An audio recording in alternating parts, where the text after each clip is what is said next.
Jennifer Garner is one of the most likable actresses working today, known for playing tough, capable women who somehow still feel completely relatable.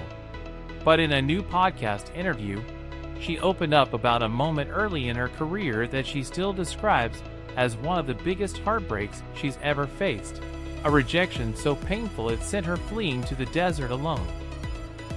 Today we're breaking down what actually happened, why it hit her so hard, and how it accidentally led to the role that made her a star. Here's why fans are talking about this right now. Garner sat down with Emma Grede on the Aspire podcast and, for the first time in this much detail, walked through what she called the biggest professional loss of her career. It's a rare moment of a major star admitting that success wasn't a straight line, and fans are eating up the vulnerability. So let's get into the story. Back in the late 1990s, Garner tested for a role on Aaron Sorkin's political drama, The West Wing.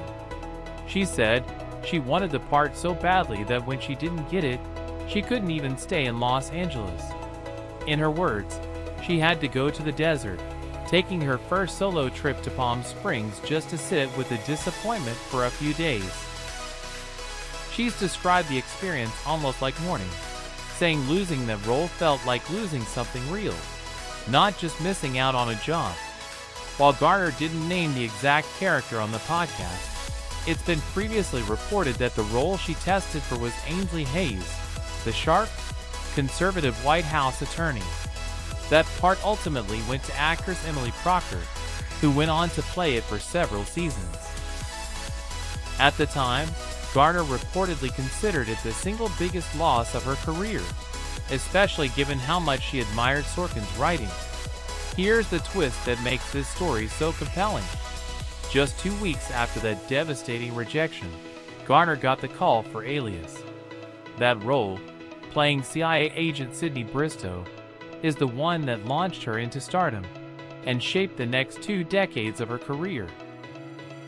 Garner has reflected on the timing with a kind of spiritual outlook, joking on the podcast that maybe rejection really is just protection in disguise, and that she's fully on board with believing that now.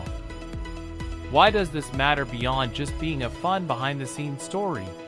It taps into something a lot of people relate to, the idea that a devastating setback can secretly be redirection towards something better. For an actress as established as Garner, hearing her describe raw disappointment and self-doubt humanizes her in a way fans don't often get. It's easy to look at a career like hers, from Alias to Peacock's The 5-Star Weekend, and assume it was smooth sailing. This story is a reminder that even the most successful people in Hollywood face crushing rejection, and sometimes that rejection becomes the very thing that changes everything. It's also sparked renewed interest in The West Wing itself, with fans revisiting Emily Procter's run as Ainsley Hayes and imagining how differently the show and Garner's career might have looked had the casting gone the other way. So here's the question we want to leave you with. Have you ever had a rejection in your own life that ended up redirecting you towards something better than what you originally wanted? Let us know your story in the comments, and tell us which do you think turned out better for Jennifer Garner, The West Wing or Alias.